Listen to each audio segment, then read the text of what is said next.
ఇటీస్ పండుగలో వచ్చేసి మూడవ సాధన పత్రం వచ్చేసి కింది సంభాషణను చదవండి. క్రాంతి, రోడ్డు కనుస అంటే ఏమిటి, రొడ్డ కనుస అంటే ఏంటి అని అడిగాడనమాట. పెదనాన్న వెంటనే రొడ్డ అంటే మామిడి, సీతాఫలము మొదలగు ఆకులు, కనుసు అంటే ఊరేగింపు.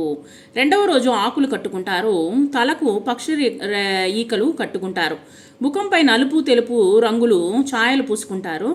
రంగులు బూడిద రంగు కలిపినటువంటి నీరు వెదురుగొట్టాల్లో నింపి ఒకరిపై ఒకరు చల్లుకుంటారు. పనసకాయను జంతు తల ఆకారంగా చేస్తారు.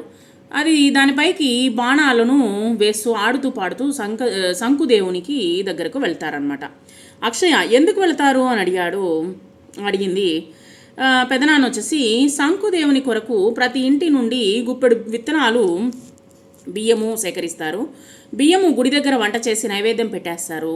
విత్తనాలు కొన్ని గుడి చుట్టూ చల్లుతారు. మిగిలిన విత్తనాలు వారం రోజుల తర్వాత ఇంటికి పంచుతారనమాట. అవి వారి విత్తనాల్లో కలుపుకుంటారనమాట. ఈ విధముగా వచ్చేసి వాళ్ళు యొక్క సాంప్రదాయము. ఇక్కడ క్రింది పదాలకు బహువచనాలు పై పేరాలు గుర్తించండి.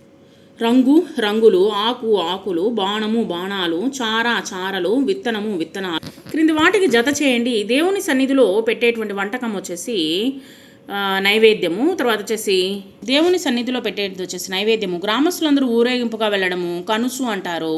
శంకరుడు లేక ఈశ్వరుని శంకుదేవుడు అంటారు. మామిడి సీతాఫలం మొదలైనటువంటి ఆకులు రొడ్డ అని అంటారు. ఈ క్రింది వాక్యాన్ని చదవండి, ప్రశ్నకు సమాధానం రాయండి.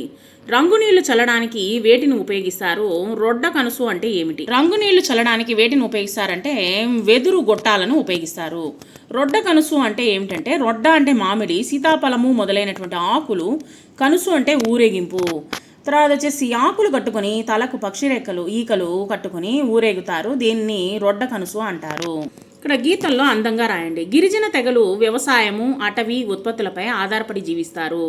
సో ఇక్కడ మనం వచ్చేసి 2 లైన్ల నోట్బుక్లో గిరిజన తెగలు వ్యవసాయము, అటవీ ఉత్పత్తులపై ఆధారపడి జీవిస్తారు అనేటువంటిది రాయాలి.